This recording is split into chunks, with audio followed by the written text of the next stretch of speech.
Well, welcome again back to the only USC caller-driven call-in show on YouTube. This is the Conquest call-in show.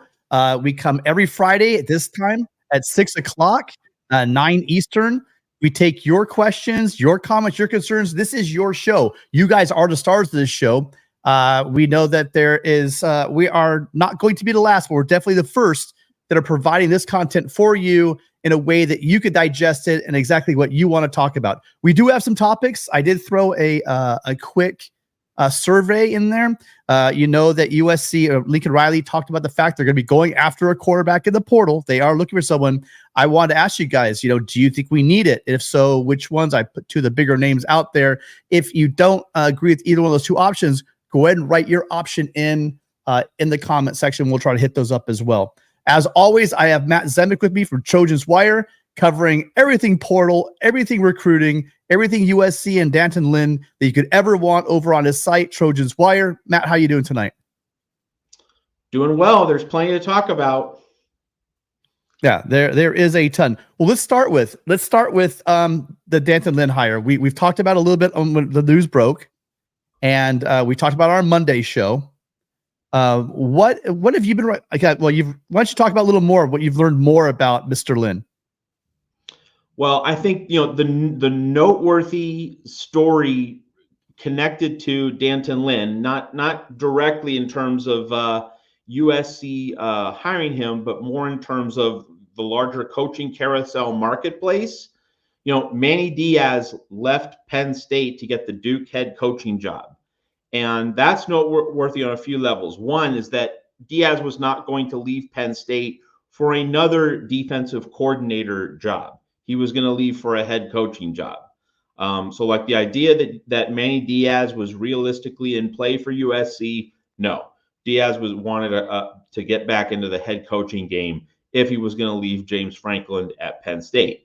But the other aspect of Diaz leaving Penn State is that Danton Lynn, played at Penn State. And so if USC had not grabbed Lynn first, Penn State probably would have gobbled him up. So USC was really good in moving when it did, because that prevented Danton Lynn from going to Penn State. He probably would have gone to Happy Valley if he was still on the open market. So USC really boxed out, use a basketball term, boxed out Penn State for Danton Lynn. So that there are a couple notes worth weaving into our show relative to Danton Lynn, and they have to do with Manny Diaz leaving his post at Penn State.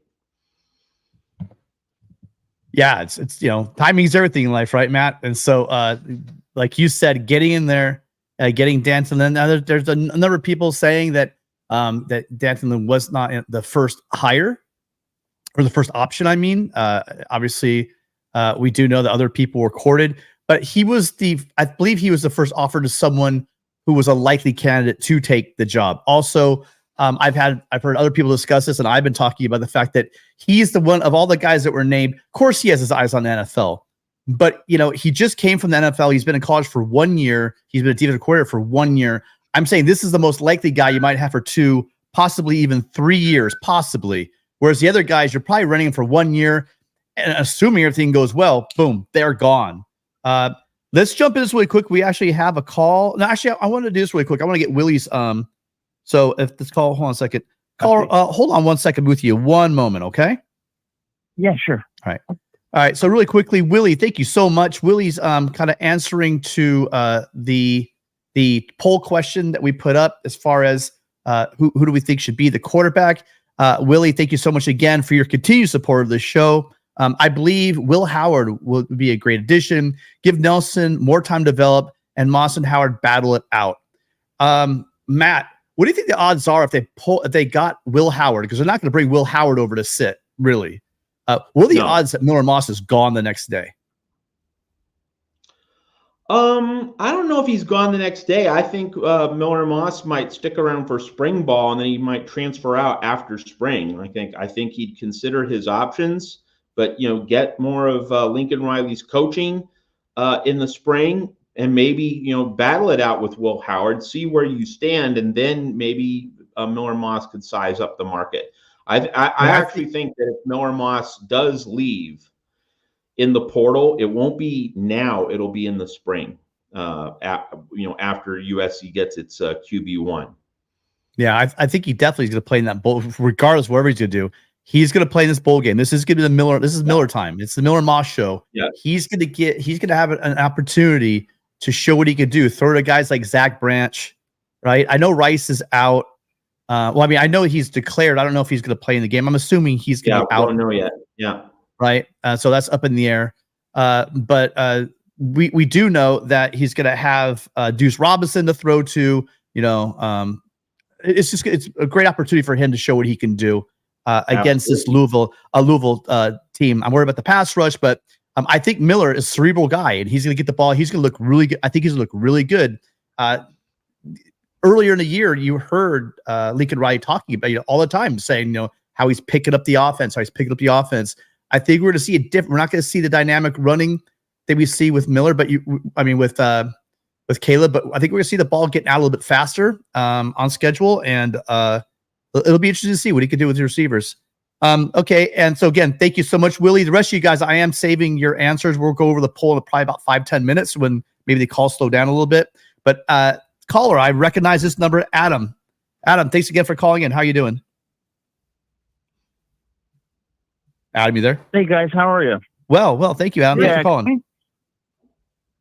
I just wanted to just make two brief points. Last couple of days, Lincoln Riley has made a series of statements talking about how USC is going to put defense first, and it's really encouraging to hear that. At the same time, it makes me think that someone sat Riley down, whether it was Jen Cohen or somebody else, and told him that he needs to adjust his approach to college football. And it brings up a broader point to me, like, USC should have done its due diligence before they hired him, because obviously they now know that there are some problems with his philosophy. And instead of the board of trustees just rubber stamping the coaching hire, they should have done more due diligence. So my first question is, do you think that Riley's words are sincere? And my second point would be, I think we need to be focusing on getting defensive linemen. What do you guys think? So the last one, absolutely. I mean, we'll talk a little more when we go more into the portal of the defensive linemen and some of the options out there and some of the question marks we're having actually with a top name out there that's going, I believe, rumored to go up to Oregon and not to USC. I think he's sincere. And I will tell you, Adam, I know you are not the biggest Lincoln Riley fan. You've been on record very clear that you're not a Lincoln Riley fan. But what I would say from a guy who does believe in Riley and this coaching hire is that to say he's a young coach, I guess he is. He's just barely 40 years old. He's not a new coach, right? He's been a head coach for a number of years now, right? And he was a successful offensive coordinator before that. I just think that and we've talked about this earlier, I think he has an inner circle of friends and coaches and people close to him that I've probably talked to him.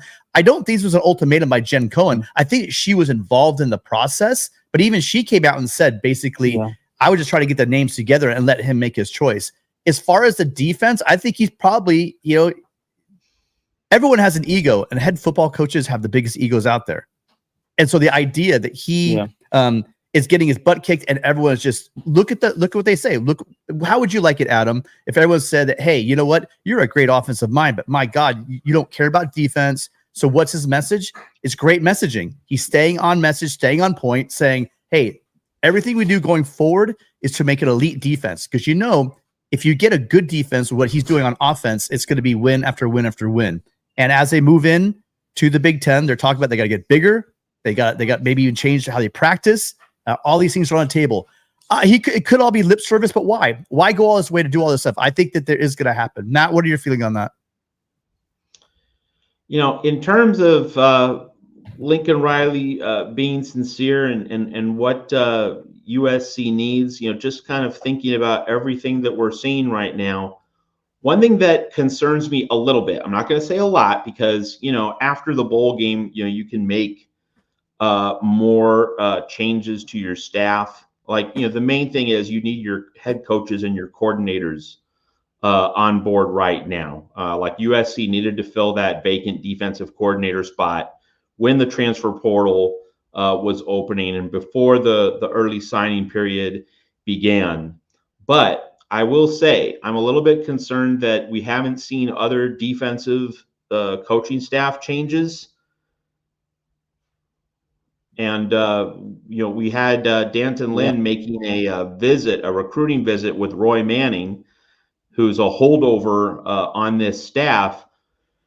I mean, obviously Lynn has time to make some changes, but in the same breath, the fact that these changes aren't coming right away, it certainly allows some uncertainty to build and to linger in terms of just how much staff turnover there's going to be. And so with all this, I bring all of this up because, Adam, when we talk about a coach being sincere, usually when a coach such as Lincoln Riley saying like we're going to change our philosophy, we're going to change our approach, usually, not all the time, but usually when a coach switches his approach, when he switches his philosophy, that usually means more turnover and churn on a coaching staff, not less.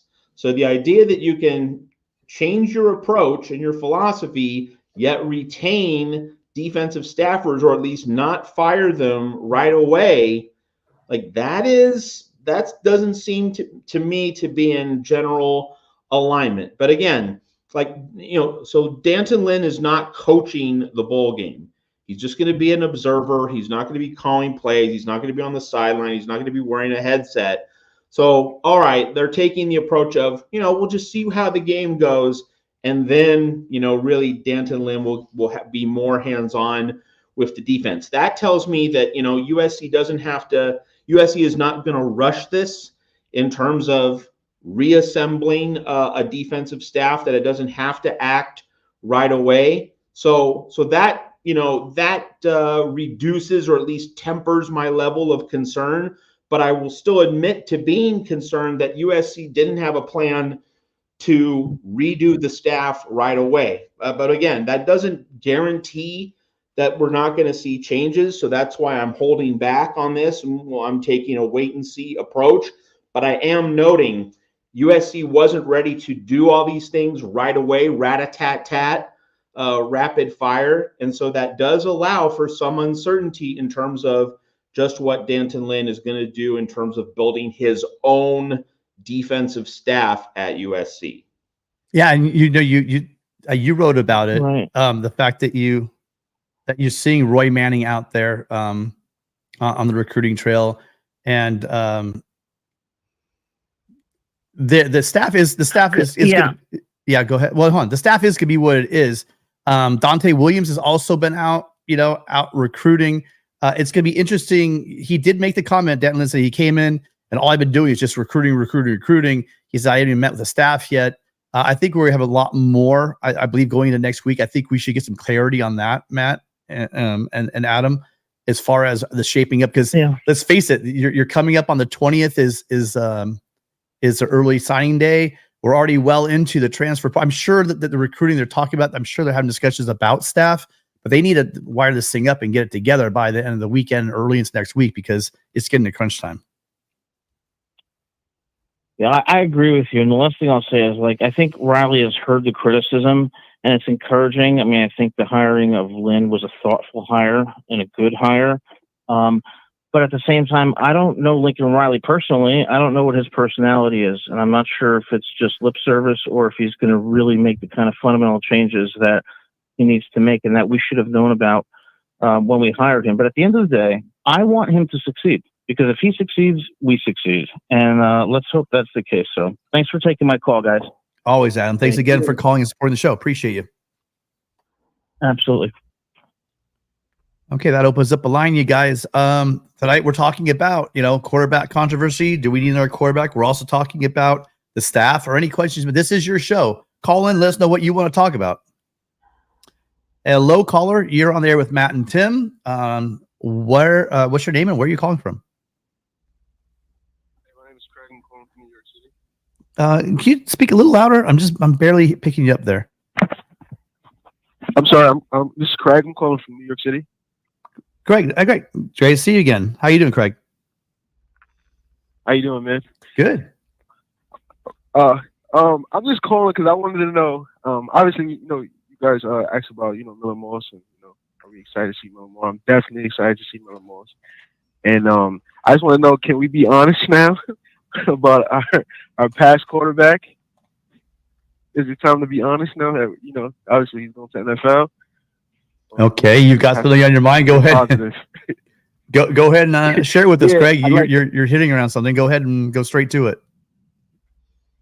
Yeah, because it's been on my mind all season. I was trying to be positive, but I feel like obviously our defense is the reason that we had such a bad season. That's obviously the defense and the system, obviously.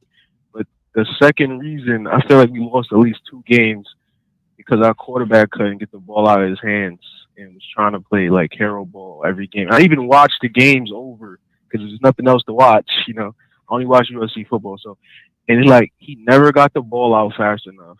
There was a lot of open receivers hanging out. I think our quarterback regressed. And obviously, last season he won us like 7 games.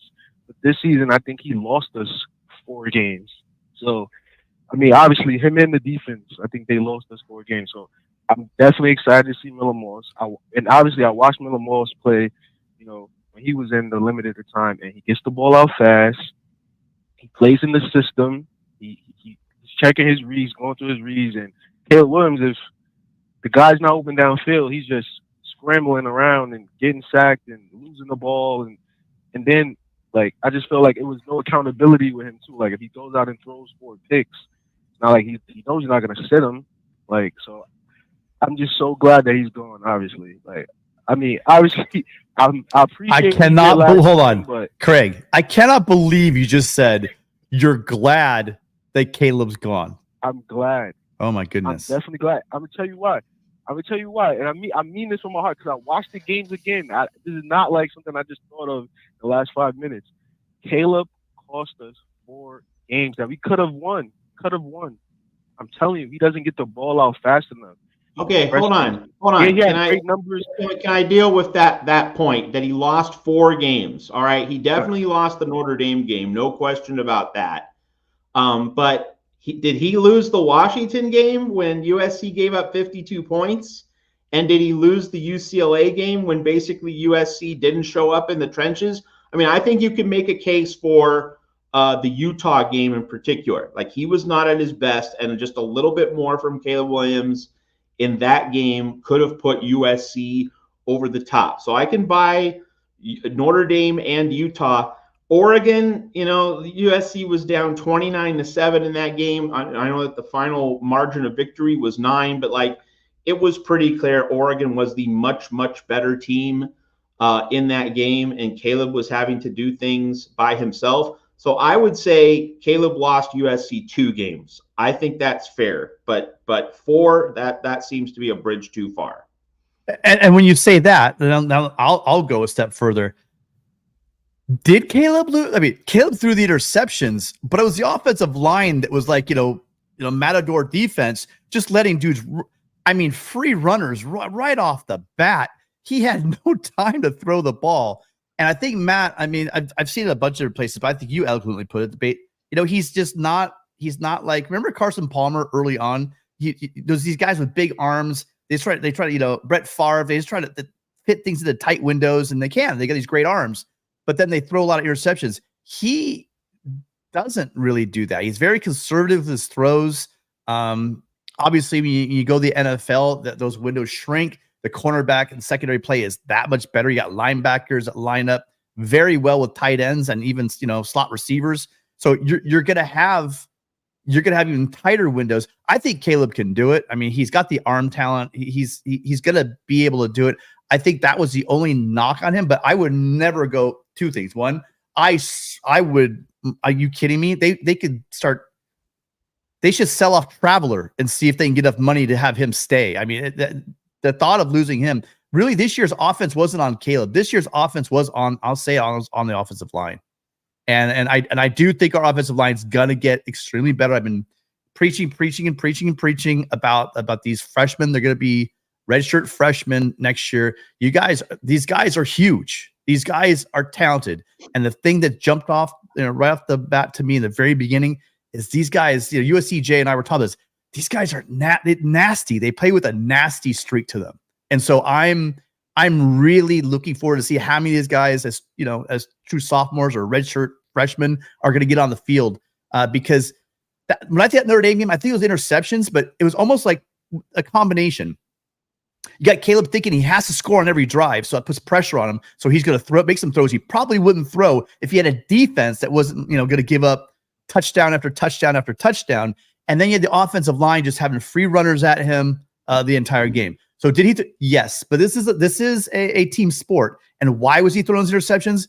Because I think he felt he had to. And so, I mean, I agree with all your guys' points. I think that Caleb was a bit too conservative. I think he did hate. And you know what? We're going to sit there and talk about the fumbles he had and get involved in that. But I mean, does anyone complain when he's scrambling around, making those highlight reels and throwing the ball and finding a guy 60 yards downfield for an 80-yard touchdown? No one complains when he does that. It's only when he turns the ball over. Well, if he's going to do that once in a while, that ball's going to get poked out. I mean, great call, Craig. I hear your frustration, but man, I can't agree with you on glad he's gone. And I really wish he was coming back. Yeah, I'm telling you, Miller Moss is going to throw 4 touchdowns December 27th. Just get ready. I'd love to see that. I really want him to do that. Fight on, Craig. I'm calling now. I'll call it back in after he throws 4 touchdowns. You do that. I want to hear it. Yes, let's do it. All right, fight on. Yeah, I didn't see that coming, Craig. Yes, I didn't see that coming. Hi, caller. You're on with Matt and Tim. We're talking quarterbacks, portal, Danton Lynn. What do you want to discuss tonight?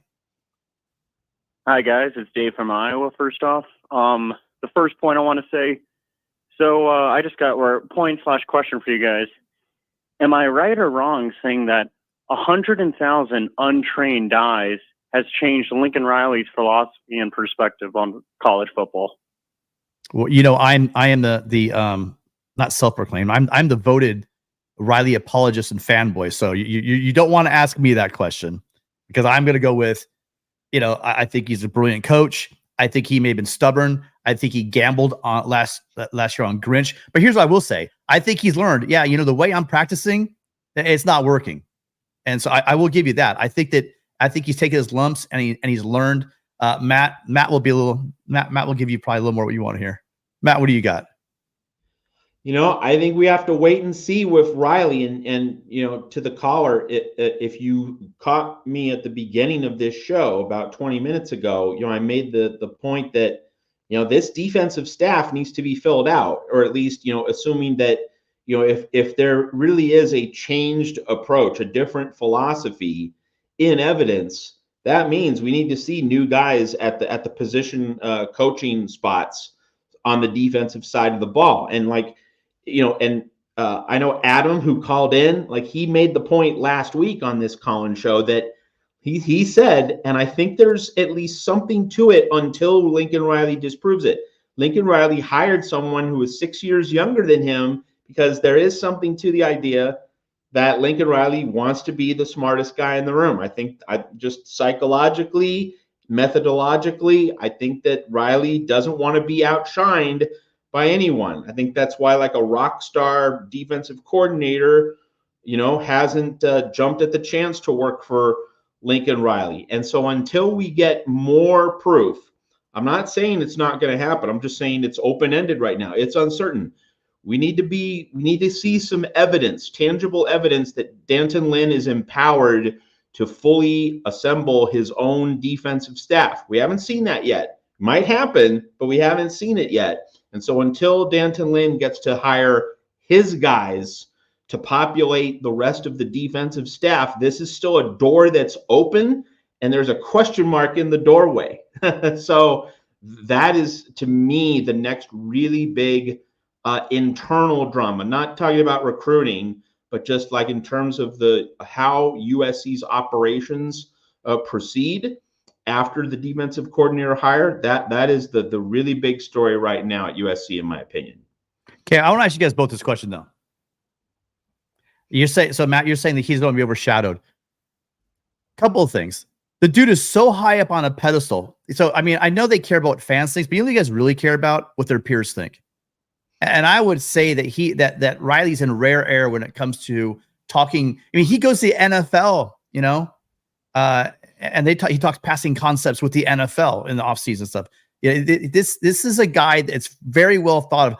I'm not sure if he has to worry about being overshadowed. He's the head coach.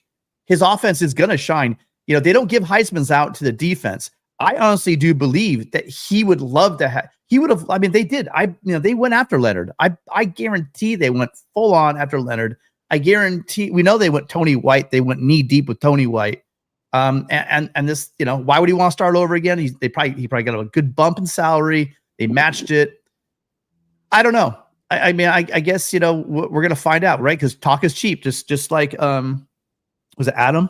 I can't remember if Adam or if it was Craig was talking about, talk is cheap. Let's see if it transfers onto the practice field and then on to Saturdays. What else, Dave? What do you got? Yeah, I got another question. Yeah. In terms of quarterbacks making decisions on whether to play in the bowl game or not, what does the idea that Bo Nix is staying competing in a sense a lose-lose scenario in a bowl game? Hey, if you beat Liberty, congrats, you beat in quotes Liberty. But if you lose to Liberty, it's kind of like what happened with us last year.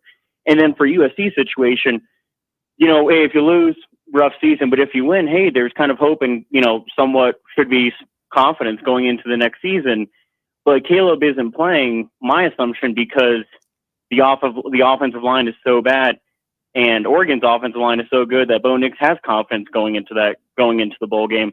So I guess in a situation, what do you think about that? What do you think about that in terms of players or in a sense quarterbacks deciding on playing a bowl game or not? And second, what position do you think is most important, an offensive line or a quarterback?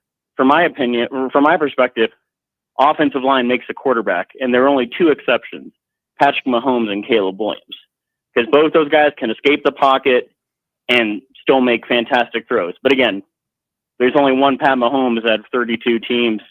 There's one Caleb Williams out of 133 teams, right? What are your thoughts?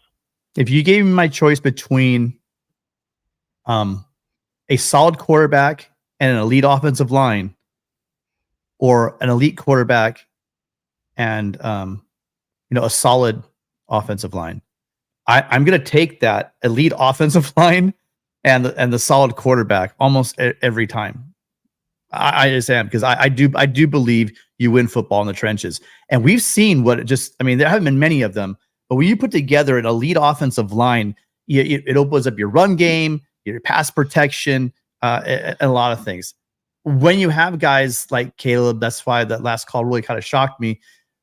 He can make up for a lot of deficiencies and mitigate the issues of having. I mean, even though we praised last year's offensive line, it was far from elite or maybe even solid. It was good, but it had its issues as well, especially with the injuries. It was so thin. That's when we really started to have trouble. Is we had to go to backup. We had to go to that sixth guy. I don't know, Matt. What are your thoughts on really I'm sorry, I missed the first part of the question because I was in the chat. Matt, do you want to hit that?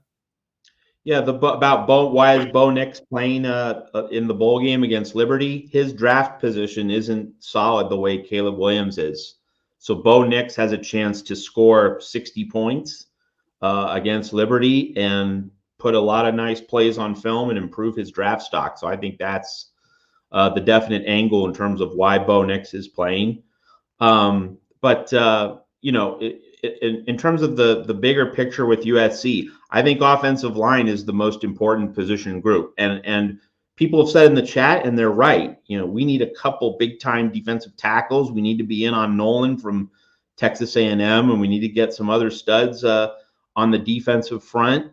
But just in terms of a position group, it's the offensive line, because, I've gone on a lot about Benny Wiley, and of course, Benny Wiley's being retained. Like Lincoln Riley's not firing him. Wiley has said plenty to the press, so he's definitely on board for 2024. The thing about the offensive line is that because the offensive line regressed last season, USC's identity as a soft team in 2023, it wasn't just a defensive thing. It was that also showed up on the offensive front. And I think if you can solidify that offensive line, then you're entrusting the defense to Danton Lynn, And if he can do his part, then the focus shifts to what Josh Henson is doing with his offensive line. It's like, to me, like I have confidence in Danton Lynn to shore up the defense based on what we've seen from him at UCLA over this past year, based on what we saw with UCLA smothering USC. But in many ways, assuming that Danton Lynn gets to fill out his defensive staff and replace the holdovers from Alex Grinch, offensive line and Josh Henson become the real question. I think that in many ways is the position group where if USC can nail that down, get some portal acquisitions right, if the portal acquisitions hit the spot, unlike Pregnon and Kingston and the other guys they got in the portal this year, Tarquin, who didn't really meet expectations. If USC can get the offensive line right, portal acquisitions plus those young guys that Tim's been talking about and that he's really high on, I think that really reduces the weaknesses of USC and puts the Trojans in a really good position to contend in the Big Ten next season. So to me, offensive line really is in many ways the centerpiece of everything right now. Yeah, Pregnon, that guy, he came in. Remember, if you guys think back to him also, he's younger. He came in injured, right? So he missed spring. I don't know how much injury. He was kind of dinged up throughout the year. It seemed like he was playing hurt. I don't know. I'm just throwing it out there. He might impress. I'm be interested to see him one more year with USC and one more year progression in the position.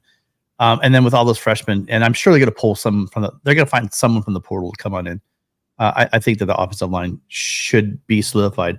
But Dave, thank you so much. Anything else for us really quick? Nope, that's it. Just want to say thank you guys for the advantageous opportunity of calling in. Fight on. Fight on. Thank you so much for calling. Appreciate your continued support. We had another Adam sent in a super chat.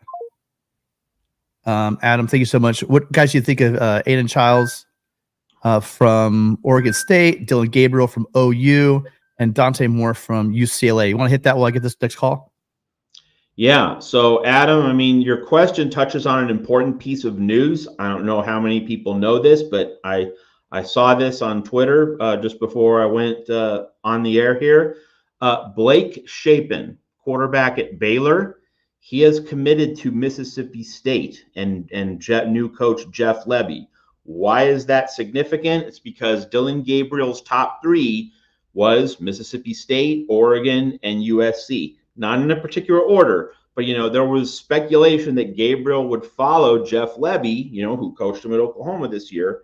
There was speculation that Dylan Gabriel would go to Starkville with Jeff Lebby. Well, now with Blake Shapen going to Mississippi State, that would seem to put Gabriel on a track to go to Oregon. I mean, Oregon seems to be the favorite, but is USC still in the hunt there? That's really interesting.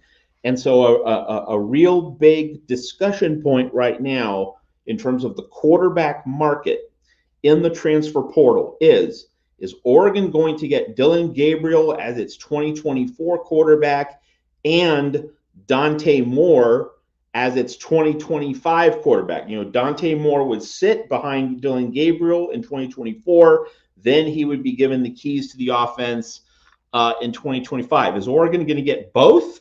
Or is it just going to get one of the two? And how's that all going to shake down? And, so I'm at Trojans Wire. I follow what our other College Wire sites are saying. And so Ducks Wire, I'm definitely paying close attention to what my colleagues at Ducks Wire are saying.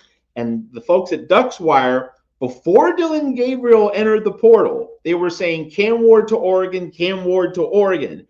Then when Dylan Gabriel entered the portal, they were saying Gabriel to Oregon, Gabriel to Oregon. So, there's a legitimate chance. I'm not making a prediction, okay? But there's a very legitimate chance that Dylan Gabriel supplanted, he rose above Cam Ward on Oregon's big board. Does that mean that Cam Ward's going to get kicked over to USC? Is Will Howard still like the guy with the inside track at USC, with Cam Ward being second?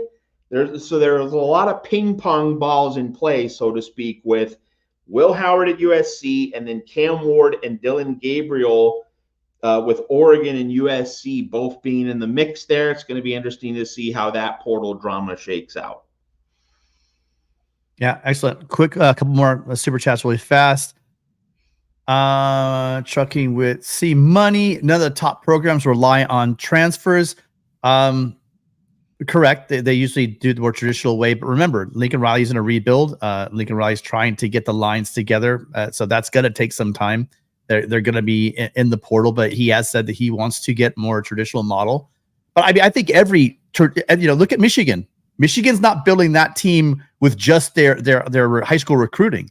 Michigan's doing that with the transfer portal. So it's not the fact of all or the other. I do think pretty soon, though, that traditionally you're going to see that high school class not as important and the transfer portal come up quite a bit as well. I don't think pretty soon you can win without both, right?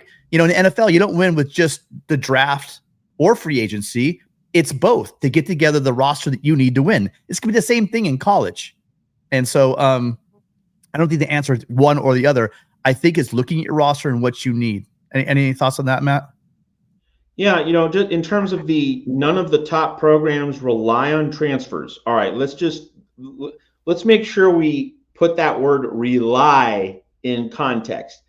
Rely means, rely means like if rely means the centerpiece of everything that you do, no, like you don't want to rely on that. Like you can't be in a position where your regular roster and your recruits, your recruiting track record is so thin and spotty that like you have to go all in at the portal. Correct. If you're putting all your chips in the portal and that's what reliance means to you, then yes, none of the top programs rely on the portal. However, if rely means getting a few really necessary pieces at a few really important spots, yes, the top programs do and should rely on the portal. And the example for that, Clemson. Dabo Swinney has made it very clear that he wants as little to do with the transfer portal as humanly possible. And we have seen Clemson go down significantly over the past few seasons from its Trevor Lawrence height in 2018, 19, 20. So Clemson's refusal to use the portal liberally and significantly, that has had a big negative impact on Clemson. And the converse, while we're staying in the ACC, Florida State, Mike Norvell has loaded up in the portal and he's hit basically all his big portal acquisitions. Keon Coleman, Jared Verse, they got a guy from Albany. They got a guy from, I believe it was Central Michigan. Like Mike Norvell is the portal king. And that's a big reason that Florida State is unbeaten and in Johnny the college Wilson football playoff. So, you don't rely on the portal in terms of like making up most of your roster, but you have to rely on the portal to fill several important needs on your roster each season. If you are not loading up and getting prime performers in the portal, particularly at quarterback, particularly pass rusher, some of these quote unquote nerve center positions that are so central to success in major college football, you are falling behind the competition. And what we've seen at Clemson and Florida State, two very different examples, really proves that. Yeah. And then Adam, one more really quick from Adam. There you go. Guys, will Lynn have the authority to hire, for example, the linebackers, D-line, and quarterback coaches? Does he get to assemble his own stuff? I think the short answer is yes. Until I hear otherwise, I still think it's yes. People are saying that he brought him in so that Riley can hang on to his friends. I think the friends thing has been dismissed. I'm sorry. I think it's gone now, really. I think that he is going to want Lynn to run his system. And if he's serious about defense, he would say, pick the guys that will best assist you in making it work. And the thing I would say here, though we need to see some staff turnover happen pretty quickly, Tim mentioned it, you have the early signing period beginning pretty soon. Like USC needs to get on this. But just on a general level, I can't imagine Danton Lynn taking this job if he wasn't, in fact, empowered to hire his staff. And I would say that, with the portal opening on December 4th and the early signing period in December, let's just remind ourselves how utterly dumb it is to have a December portal window and to have the early signing period right when coaches are getting hired and fired. It creates so much clutter. And it does lead me to think that eventually, yes, Danton Lynn will be able to hire his own staff, but like he has to hit the ground recruiting, right? Like that is the first thing, get players. So like, I'm not panicking. Let me be clear. I'm not panicking about this, but it's certainly a conspicuous item of at least some concern until it gets resolved. And really quick, we have 200 people online right now. I'm horrible at self-promotion for the show and for Matt and myself. Right in the corner, down below Matt, in the far corner, it says subscribe. You guys, if you aren't subscribed, please make sure you go hit the subscribe button. We go live every Friday at 6 p.m. Pacific, 9 Eastern for this show. But listen, if out of the blue, USC gets a big transfer, or there's a big position change, or they bring in a big defensive line coach, or whatever it might be. If you are subscribed, you will get a notification that we're going live, because we will be going live later that afternoon. Also, on the very bottom there, if you take a look, we have Matt and I both have Twitter. I'm trying to build my Twitter space up a little bit. It's very anemic. If you guys are following, if you do have Twitter, if you guys could drop a follow there as well, it would be greatly appreciated. I'm trying to get up over, sadly, I'm not even at 1,000 yet. But if you guys could go ahead, just right down there is Tim_Prangley, and then Matt's at Trojans Wire. Go ahead and give us a follow, because I also, before we go live, I always tweet out, that we're going live and what the topic is. So, caller, you've been very, very, very patient. I'm actually for just one more second. Also, we have a huge supporter that has one of the best USC channels out there. That's Gabe over at Trojans, the Trojan Blade. He now has a new channel called Gabe Talks Football, where he's going to broaden out a little bit. He's been talking a lot about USC football. Now he's going to talk about college football. If you had any chance to talk to Gabe or listen to his videos, he knows not just about USC, but also about the entire sport itself. I dropped a link in there. You guys go ahead and subscribe to that channel as well. I'm sure you'll thank me later. Caller, thank you so much. I got through all that housekeeping. Thank you for hanging on there. What's your name? Where are you calling from? Hello? Hi, sorry about the wait. Who's this and where are you calling from? Yeah, my name is Eric. I'm from Arcadia. Eric, thanks for calling again. California. Yeah. Thank you so much. I want to talk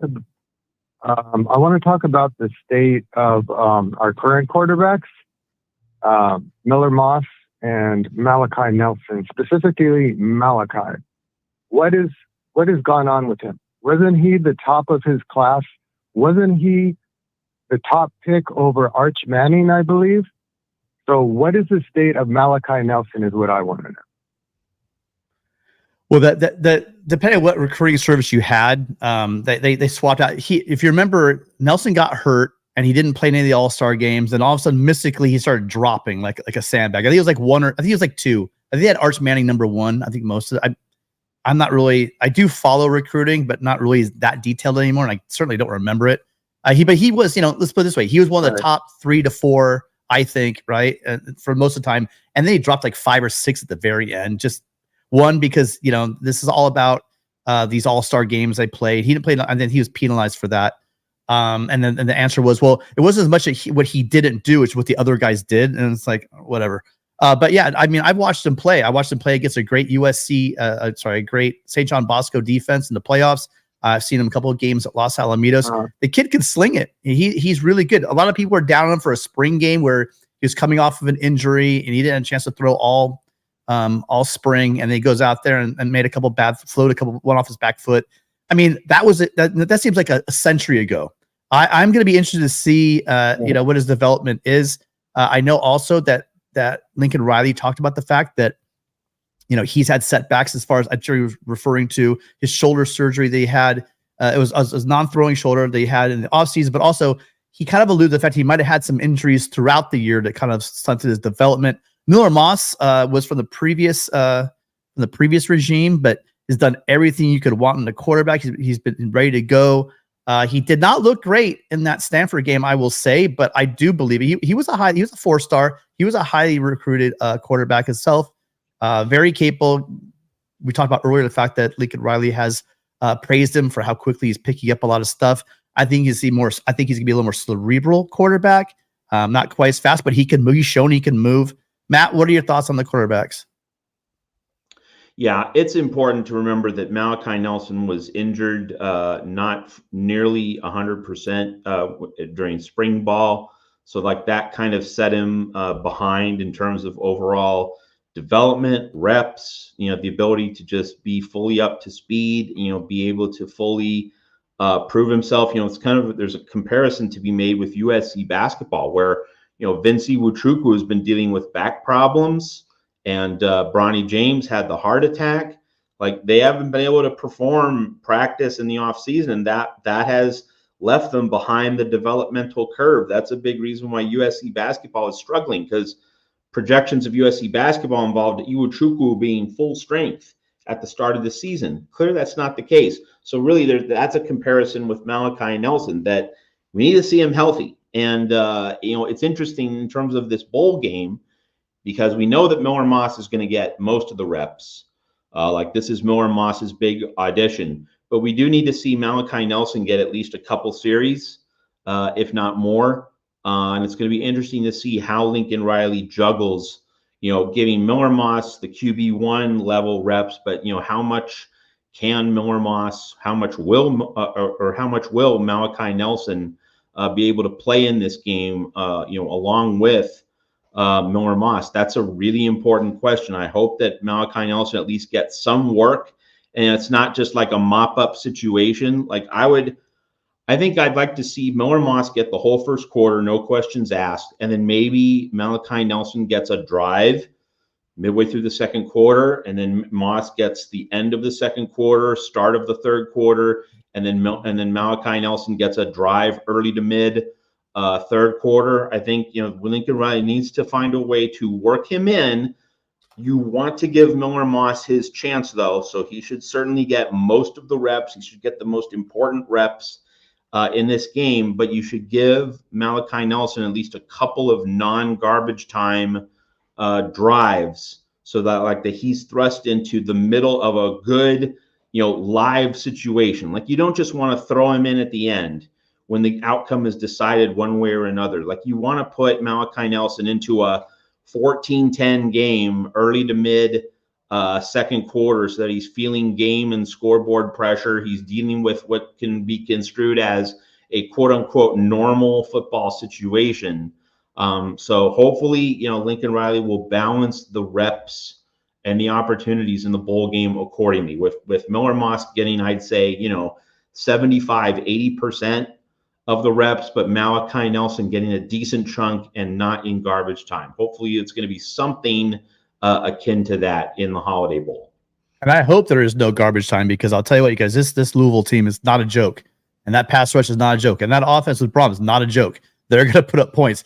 I don't think it'll be garbage time with USC up. So if we see garbage time, it's probably going to be a bad thing. But I agree with you, Matt. I would love to see some significant reps from Malachi to see just, what he really can bring to the table. I'm wondering if that's going to be available, given, because this is going to, if USC is in this game, it's going to be a hell of a fight. So it might be maybe a changeup they might need, because let's face it, unless there's a miracle, I don't think our defense is going to hold them off the scoreboard. Let's put it that way. Eric, anything else? Yeah, I'm not really high on Miller Moss myself, so I'd like to hear your thoughts on how he stacked up against Cam Ward or Howard. Let's just sit. I mean, Matt might say the same thing. We don't know. We've seen Howard. He's awesome. We've seen Cam Ward. Again, one of the prettiest, quickest releases in football, but we don't know what Miller Moss can do. We saw one half, with the backup, probably with backup players, and kind of some garbage time against Stanford, where all the air kind of came out of that game. It was kind of a weird energy, to be honest with you. Matt, do you want to add anything to that? All right. Yeah, let's just see Miller Moss against a really, really good Louisville defense. You know, we're writing about that at Trojans Wire. You know, here's something about Louisville's defense. The Cardinals shut out their opponents in the first quarter in 11 of their 13 games this season. Now that's an eye opener. And Louisville's defense also limited its opponents to one score in the fourth quarter in all but one game. That one exception was Kentucky. So this is an excellent first quarter and fourth quarter defense. It starts games well.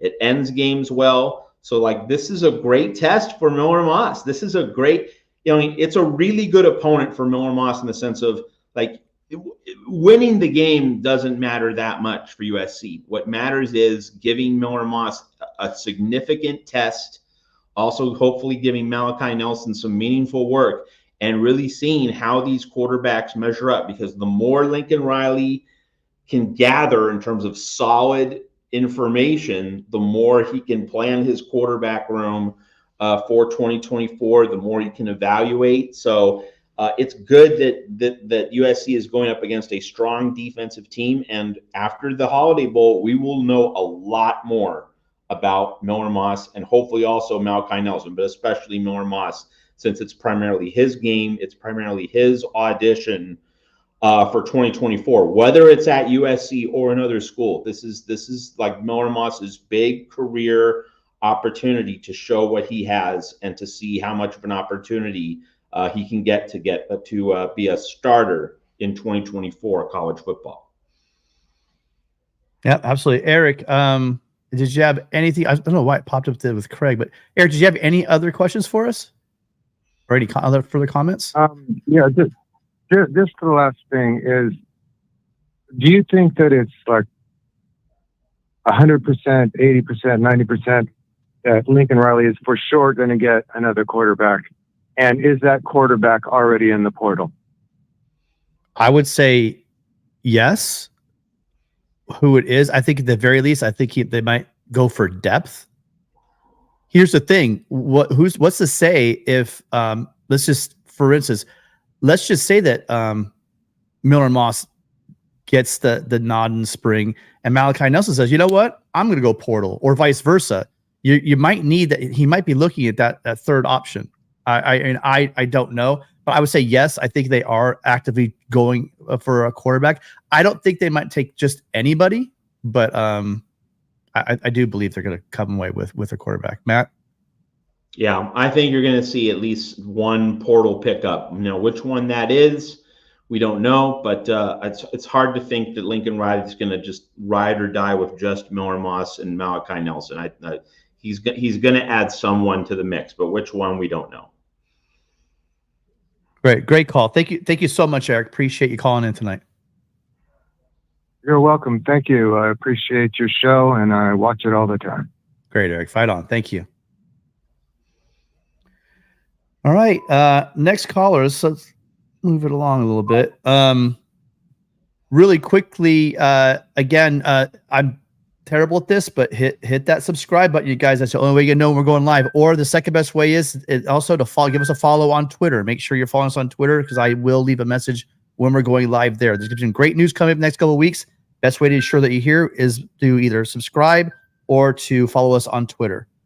Hello, caller. Thank you for waiting. You're on with Matt and Tim. What's your name? Where are you calling from?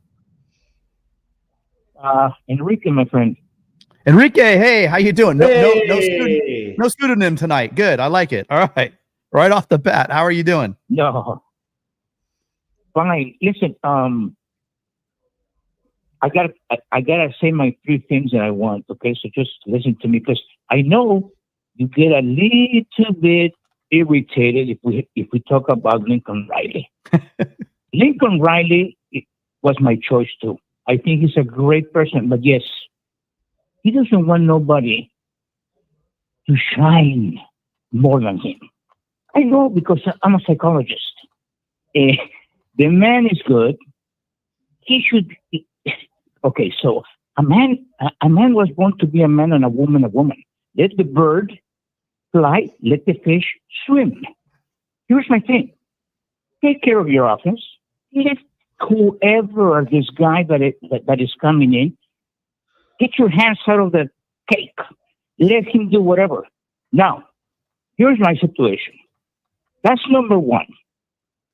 I think there is some people like Mr. Wiley should be gone. Okay, maybe to give vitamins or something to women's sports. He's not a person. Okay, for football.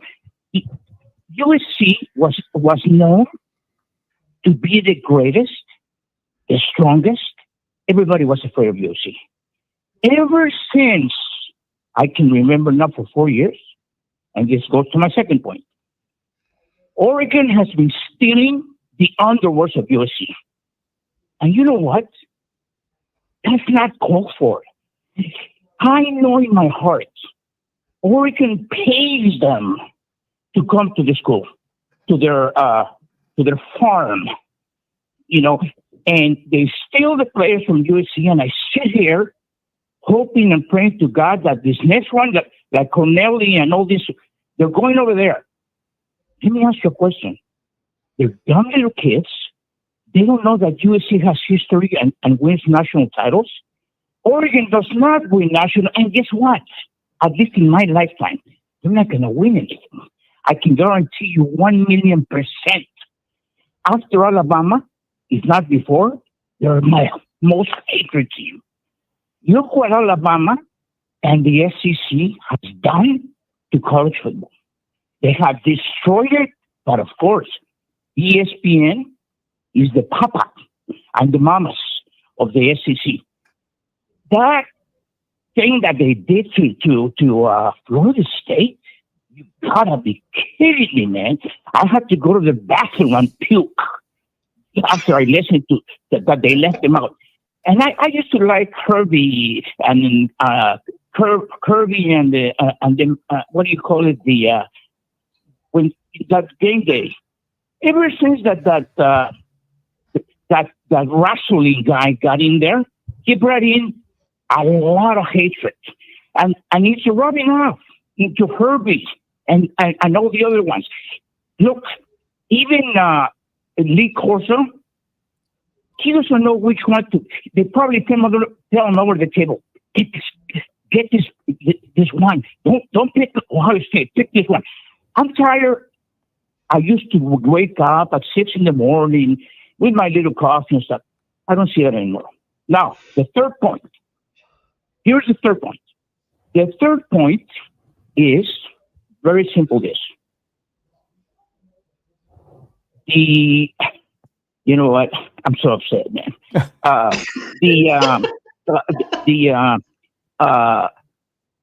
They're going for this transfer portal has devastated football. I'm sorry, guys. The beauty of this was to see the recruiting classes come clean. Now they're turning professional and they're throwing away burning. Like a boy that wants to come to USC since he was 7. But as soon as Oregon puts the money under the table, I'm burning the shirt. I'm going with Oregon. You know what? There's a disrespect for college football. And when I was alive, when I was young, Orange, Sugar Bowl, the Rose Bowl, and the Cotton Bowl, yeah.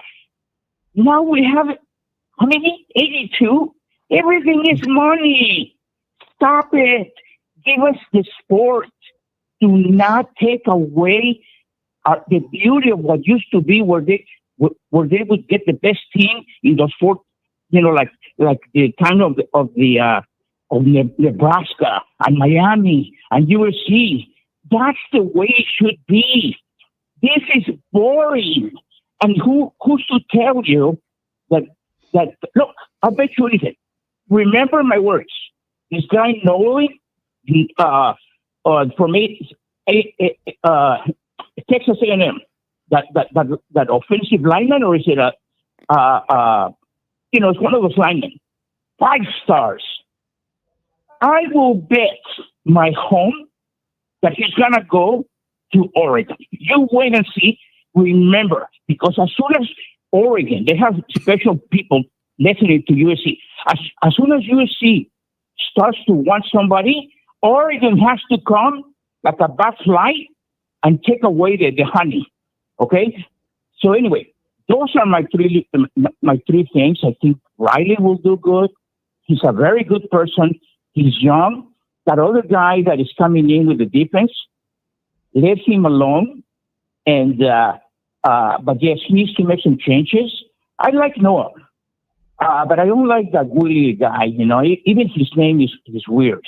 All of those people, you know, to me, they need to change, because USC has been known as a school for strong, not finesse linemen.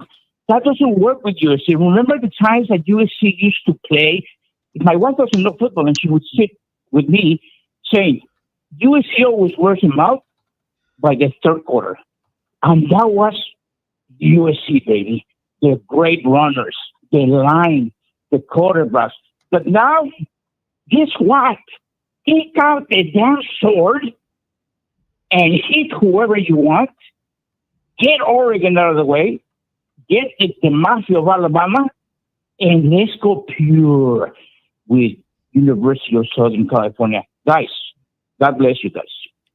God bless Enrique, you. You are about as controversial as Wiley on our show. We got the spectrum. We got the spectrum of the Enrique fans, and then the people that just don't get why we love Enrique so much. Enrique, thank you so much for calling in. Great perspective from a fan for many, many years. Always look forward to your call every week. Matt, it looks like, unless we get a call right away, I think we are done. We really didn't think we would have a lot of calls. By the way, guys, again, one last time, hit that subscribe button. We're trying to get to, we want to get to 5,000 subs, and we're getting really, really close. You guys hit that subscribe button. It means the world to us. We're really always amazed that you guys are all here. We've had pretty much close to 200 people online all night long here on YouTube. Really, really appreciate you guys spending your Friday night with us.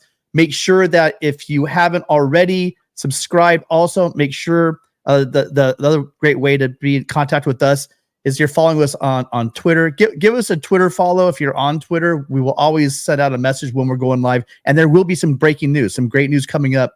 We know that there's going to be some transfer portal movement. We get the 20th coming up, and we got some visits coming from some high school prospects. It's going to be a great month, and you know they're going to be carving up. There's somebody's going to be gone from the coaching staff. That means we'll be adding some new people. So make sure you give us that follow. Make sure that you are also subscribed to the channel. Oh, and also one more time, make sure you're going over to Gabe's channel. He has his brand new channel. It's in the chat. I'll drop it again. Make sure you're checking out his new football channel. And we do have a caller. Caller, what's your name? Where are you calling from? Hey guys, it's Will. Will, ND, how are you doing? I'm doing good, guys. Doing good. The transfer portal stuff's crazy. Yeah. What are your thoughts on USC's quarterback situation? Do you have any thoughts on that? I'm a little. I know I've just popped. I know I'm late to the party. I just popped in, but I'm surprised that Malachi. I thought Malachi would hands down be the guy. I mean, I know from the outside looking in, I thought Malachi would be the guy. I just think that Riley's made it really clear. Riley's made it really clear that his injuries have held back his development. So I don't think that we're going to pull the plug and say he's not the guy. Also, I'm thinking that this move has to be, because I do think, maybe Malachi would hang out if Miller got the job, but you got. This is it for Miller. He's going to go. He has by 12 degrees from USC by now. Guy's brilliant. So I guarantee he at least has his undergrad and sewing up his master's. So that's all done. He's been a huge USC fan his entire life. I think he might, because I'm sure he wants to be the starting quarterback. This is probably a dream come true for him and his family. And the bowl game, and I hope he shines there. Who knows, Will? If he goes there and throws for 300 yards and gets a good Louisville defense, you've seen them. They're all Notre Dame. You definitely know what they're all about. Yeah, that's awful game. I'm not sold that our offensive line is going to be able to protect them, but we got some great receivers. We're going to see some of our young running backs. I mean, I'm really excited to see Quentin Joyner. Like Rick and I talked about him at the very beginning of the year. You saw him take off in that spring game. We got Amarian Peterson and Joyner from Texas. They're true freshman running backs. You guys, these guys are going to be beasts. This is going to be wonderful. Can't wait to see a lot from him. But I can see Miller Moss going off in this game, and that just throws a wrench into everything, right? I mean, because now you have two definitely capable quarterbacks, and then possibly bringing in a third. But yeah. Mm-hmm. So another question. I know Matt's very passionate about this. Is Benny Wiley most likely going to stay? Do we know anything? He's staying. He's staying, and I'm celebrating, and Matt's in disgust. But I'm celebrating. It's we got the good cop, bad cop thing going. I don't know about disgusted, but it's not the outcome I preferred. But here's the thing: if Danton Lynn can work with Wiley and make sure that players are being developed in a way that Lynn is happy with and is comfortable with, okay. But there is a nuance here. It's not just a defensive thing. The offensive line regressed this year under Benny Wiley. And so that's why, even though USC brought in someone I think is a really good defensive coordinator, there's that lingering question on the offensive line as well. And so, hopefully the things that are happening internally at USC, both with Lincoln Riley, claiming to want a different philosophy, a different approach, and also with Danton Lynn now having his hands on the defense, hopefully those internal changes are forcing Benny Wiley to do things differently. But usually this is why I'm uncomfortable about all of this, is that usually when you have a professed change in approach, that usually means you bring in someone new to implement the new approach. You don't have the guy who previously presided over a failed approach. You don't have him then change his overall vision. That's not usually the way it works out. Now, that's not to say that this arrangement can't work out. It could, and I certainly hope that Danton Lynn is really influencing Wiley more than Wiley is influencing Lynn. That's a really important thing to watch internally in the coming off season. But yeah, I mean, it remains that this was not my preferred outcome, and we'll have to see if this coaching staff can make it work in an adjusted manner. Being the apologist that I am, I'm going to push back, Matt, and say I don't know if the offensive line play that we saw was a function of Wiley's doing. And losing guys like Voorhees and Nealon with with Nealon with 6+ years, right? Was it 6-year starter at center, bringing in a new center? I mean, although he played center, he played guard for us. He really didn't play a lot of center. I think there were a lot of things that offensive line bringing in. No one was playing the position they played last year. I think the offensive line had some struggles, and you may be right. I'm still we talked about how Lincoln Riley won the press conference when he was talking about what he wanted to do with defense and change practice, et cetera, et cetera.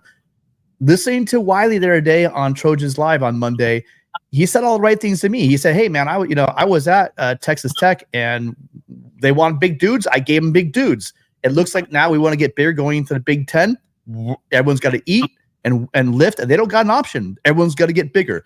So Matt, we will see. Can he do that? Like you said, can he do and prove all of the Sooners wrong? Because that's what they've been saying. That's right. I will say that it's gonna, both things. Riley on the defense, we have the players. We do have the player. I know we have the players. We're gonna start seeing more Shelby next year. Tackett Curtis will take that second-year jump like players do in the second year. We're going to have this system in place.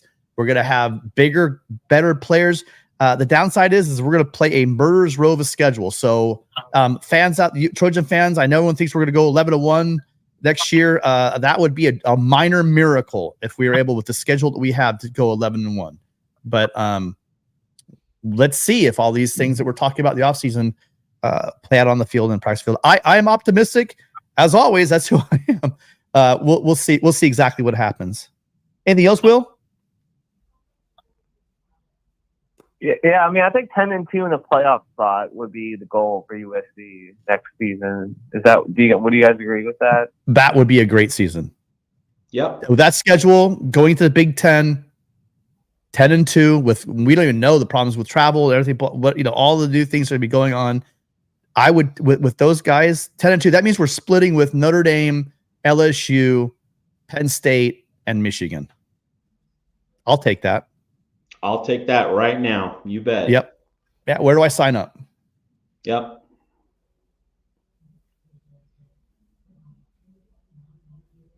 All right, Will. All right. Well, thanks. Yeah, as always. I'll kind of break it Thank up you. a bit. All right. I'll call you back, Tim. All right. Absolutely. Thanks. Guys. Thanks again, Will. Appreciate it. We always close our shows out with Will these days. That's pretty great. We get a call from Will. Oh, wait, hang on. Matt, you got time for one more? All right, guys. Do it. Last call. Hey, good evening. Thank you for calling. You're on with Matt and Tim. What are your thoughts on everything that's USC? It's your show. Why don't you take it away from here? Oh, first off, though, what's your name? Where are you calling from? Yeah, this is Gary from Dana Point. I called some time back. I love Gary. you guys, and I love the welcome. I love the perspective that you guys bring. I've been listening to all these calls tonight, and I've been listening to your show and other shows. And last season, I thought, well, we'll probably lose to Oregon, and we'll probably lose to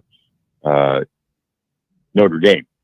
But I was otherwise optimistic. But I've been listening to all this stuff, and for me, it's like this giant platter of spaghetti and meatballs just being thrown violently at the wall, and we're wondering what's going to stick. I guess I'm looking to find some reason to be really optimistic about next year. Is there a reason, really solidly in your mind, to be optimistic? That's my question. Yes. Lynn. Danton Lynn. We may not have the roster of an Alabama. We may not have the roster of a Georgia, but we got players. And what he did at UCLA this year, I don't think anyone can argue with. I mean, they had players too, but again, they didn't have an Alabama roster. They didn't have a Georgia roster.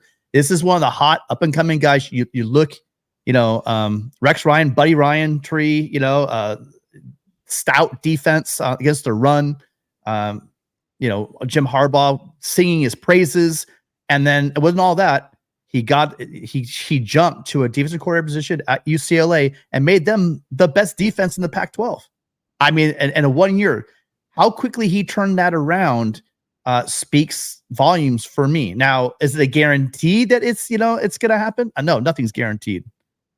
But I think we know what Lincoln Riley's offense can do. And also, the second thing that makes me excited is I keep talking about Paige, Talele, Banuelos, Noah, and Raymond. I keep talking about these guys. I think they're going to play some vital roles. And earlier I brought up the fact that I just can't wait to see what Braylon Shelby could do in year two. Bear Alexander's coming back. And then Quentin Joyner, you guys remember that name. Remember Quentin Joyner, that guy is going to tear it up next year. Matt, what do you have to be positive about next year? Yeah, Gary, with Danton Lynn, one thing that's worth emphasizing, and Gary, I mean, if you watch our show regularly, we might have said some of these things before, but you know that in this business, we have to reiterate points each week because, like it's the old Joe DiMaggio story, right? Like I never know if a little kid is watching his first game when I play. Like that's why I gotta go all out all the time. You never mail in the effort. You never know who's watching for the first time.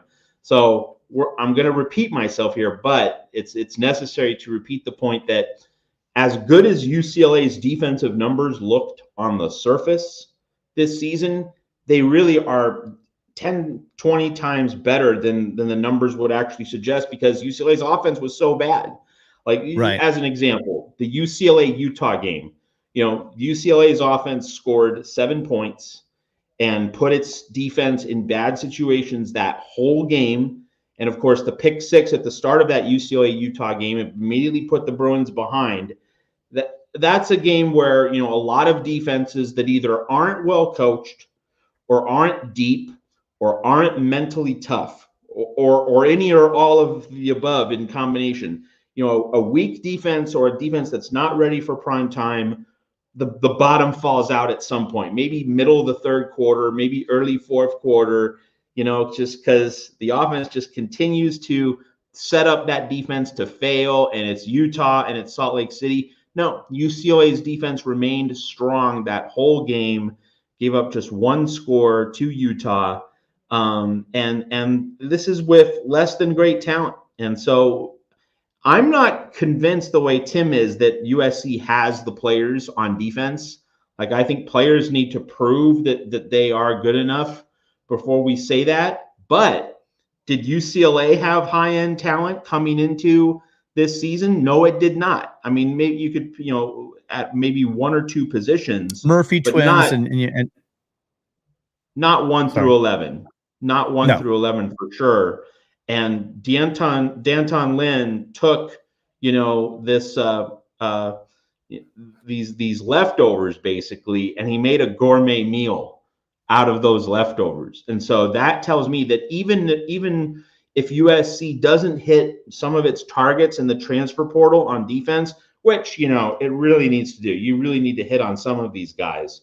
But even if USC doesn't have a spectacular defensive portal season, maybe Danton Lynn can take what's already there in the cupboard and he can make it really, really good. Maybe not great, but he can make it really, really good. And I think just that right there, you're not getting a slight upgrade, Gary, from Alex Grinch. You're getting an enormous upgrade. And hopefully there's a Grand Canyon-sized gap in quality from what we had to what we're going to have. And if you can do that, then you don't need Caleb Williams on offense. You can have a Will Howard at quarterback. You can have, a solid but not spectacular quarterback and still make everything work. Tim mentioned earlier in the show, do I want a spectacular quarterback with a solid offensive line, or do I want a solid quarterback with an elite offensive line? I think if the offensive line and those young pups that Tim mentioned, if the offensive line really comes together, I think Danton Lynn will have the defense playing at a good enough level that USC is going to be in position to win a lot of games next season. Now, we obviously need to see proof of that, but I think you can certainly make an optimistic case for USC. You can also make a very pessimistic case. So I could easily do that. It starts with Benny and it ends with Wiley. But really, you can make a very optimistic case for USC this season, and it really begins and ends with Danton Lynn. And I will say, I mean, they did have a lot that came down from Washington. They had the Murphy twins, but you guys remember we had guys like Romello Height, who was playing hurt. He'll be back next year. My worry is can we get that like Sean Cody? Not exact, right? We're not going to get a Sean Cody or a Leonard Williams, or a big Mike Patterson, Antoine Woods. But we need a big dude for this defense. They need to get out the portal and get an absolute difference maker at nose tackle. I don't really know the scheme that well, but we're gonna need someone up front that's gonna take that double team and allow Bear to get to more of his natural position, a little more outside instead of we're playing guys out of position. It's going to be interesting to see what Bear can do, what guys like Romello Height can do, and I talk about Braylon Shelby was just a true freshman. We lose Solomon Byrd, but there's a lot of talent at USC that I think is superior overall on defense, superior overall than what they saw over at UCLA.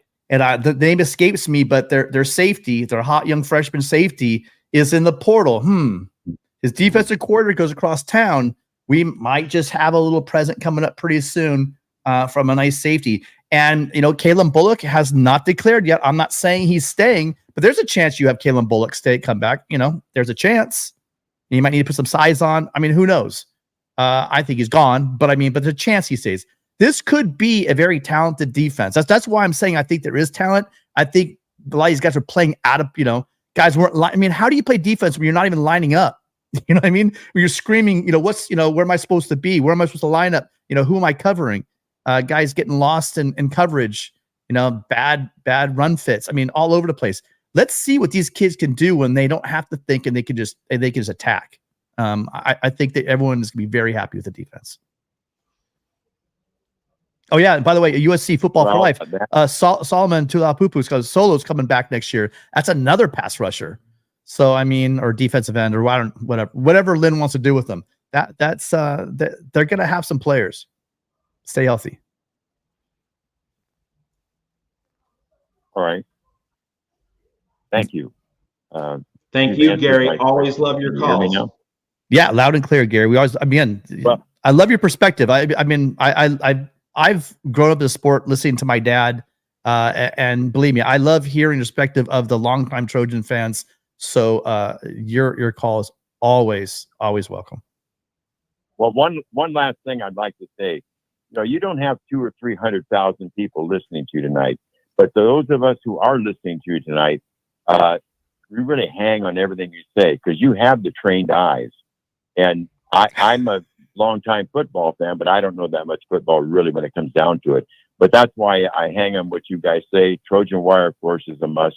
So anyway, thank you. And by the way, Caleb carried us through a lot of rough times. And I also agree with you about those young freshman offensive linemen. I think they're going to rock and roll. Anyway, thank you, guys.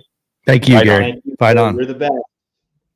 I don't know about the whole trained eye thing. For that, you got to go check out Trojan Blade, and you got to go over to Trojan's Wire. Those guys. Also, I didn't give them a shout out, but we get a lot of help on this show. The guys over at Light the Torch podcast, those guys are great too. There's a lot of really good, talented USC content out there. Just make sure you come back and see us, but go check all these guys out. Matt, you're gonna kill me. We have one more call, guys. This is it. We're not honoring after this. All right, Matt's already gonna kill me. One last quick one. I never hurry people up, but I might have to hurry you up, sir or miss, whoever this is. Hi, you're on with Tim and Matt. What's your name? Where are you calling from? Yes, this is Melvin from Azusa, California. I'm sorry, what's your first name? You say Malcolm? Melvin. Melvin. Melvin. Oh, hi, Melvin. Yeah, and I just want to talk. So is he the coach going to go after Will Howard in the portal to see if he can sign him? He was the first one that Riley went out to go see. I know that Miami, a couple other guys are going after him. Again, I know we'll talk about trained eye. I was just talking about Gabe. This is Gabe's guy, the guy, the Trojan Blade. This is his dude. He wants this guy. And if you watch him, go check out Gabe on his Twitter. He's got some clips. It might change your mind. Also, somewhere out there on the internet, there's 5 minutes of him playing. The guy probably not the strongest arm, but he can make college throws. And man, is he fast. 6'5", good size, probably about 250, 245, 250, and he can move. Oh, that's kind of like another Justin Herbert type. Yeah. Okay. Well, not the thing. I don't think he has Justin Herbert's arm. Right. I don't think he has Justin Herbert's arm, but yeah. Oh, okay. All right. But still, that'd be good. I hope we can find some way to get him. All right. Yeah. Okay. That's all I have. And fight on. Fight on. Thanks, Melvin. Thank you for calling. Appreciate your call. Call back next week. We got a little more time. Okay. Well, that looks like it's it. No problem. All right, man. Fight on. So that looks like it's it, you guys. We didn't know if there's really not that much news, but there will be news. One last time, you guys, if you haven't, hit that subscribe button.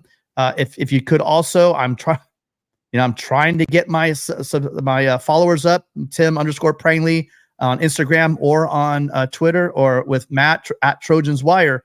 Come check us out there as well. We will be going live with any news. Anytime something big breaks at USC, you will see us.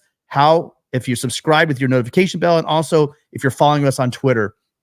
As always, amazed we had 200 people most of the night here. We appreciate all of you being here. Great calls, some great first-time callers, some secondary callers. We had Adam, we had Craig, Dave from Iowa, Eric from Arcadia, Will ND from Virginia, Gary from Dana Point, and finished up with Melvin from Azusa. If I forgot anyone, I'm very, very sorry. Thank you guys for being here again. We're here every Friday, 6 p.m. Pacific, 9 Eastern. You can also catch us one last thing. Wish I could find it. Can I find it here? I think I can. Someone reminded me also. Congratulations to Reggie Bush. Thank you. I'm not going to go into the Michigan thing. We're not doing that tonight. But what I will say is Reggie Bush was officially inducted into the Hall of Fame, which leads us really just to one more last thing. God damn it, you guys have to give this man his trophy back, okay? I've been telling you guys over the NCAA, I'm trying to save Charlie Baker. I'm trying to save you some embarrassment. Make sure you give this man his trophy before you have to give it back. You already look like fools, but you could get ahead of the story. Come on, not everyone in history can get ahead of things. It's gone on too long. Be the one to end the stupidity. You are not the one. You are not Paul D who took this away, but you are the one that can give it back to him. Come on back, Reggie. Let's get that number 5 in the peristyle. Give him his trophy. We'll hang that thing. We'll put it back in Heritage Hall. It's been way too long. But Matt, any last words?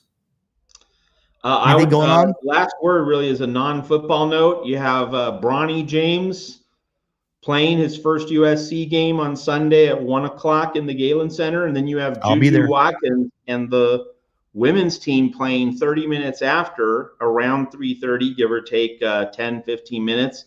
How many times, if you are in Los Angeles and you're a USC sports fan, how many times are you going to be able to say, I saw Bronny James and Juju Watkins play for USC on the same day in the same arena in a Galen Center doubleheader? Like, that could be a pair of tickets that you're going to want to tell your kids and your grandkids about. So get on out there and support USC men's and women's basketball, a one-of-a-kind doubleheader, the men against Long Beach, the women against UC Riverside. That's a very special ticket on a Sunday afternoon for USC hoops. And Isaiah Collier and Iwuchukwu, again, who says he's coming back from that back. This is a very special USC basketball team. I have season tickets. I'll be at every one of the games, one of the home games. Hope to see you guys. If you see me at the game, say hello. But then for Matt, I'm Tim. Thank you guys so much. Again, remember, you can also catch us. So Friday night at 6, make sure you're subscribing so that you get if we do go live, you can see it, but also you can catch us every single Monday. Every Monday with Mark Rogers, we go live for the Trojan Conquest Live, which you can catch. Make sure you check us out there. We appreciate everyone being here. Again, this is the best way. This is your show. We are not the last, but we are the first to make sure we have a USC show for Trojans. So we will catch you guys all next week. Fight on.